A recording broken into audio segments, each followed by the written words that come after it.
Расширение воздуха – это простой, но очень удивительный эксперимент. Для этого нам необходима стеклянная бутылка, монетка и небольшое количество воды. Сначала льем немного воды в бутылку, ополаскиваем бутылку с холодной водой. Затем выливаем эту воду. При этом бутылка стала холодной.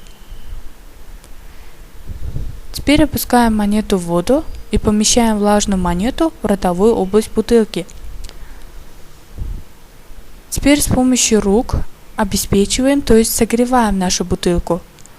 После некоторого времени воздух бутылки расширяется и будет удален. В этот момент монета как бы поднимается, чтобы освободить лишний воздух. Монета действует как клапан в плите давления. Как только давление бутылки увеличится, монета как клапан поднимается, чтобы выпустить дополнительный пар.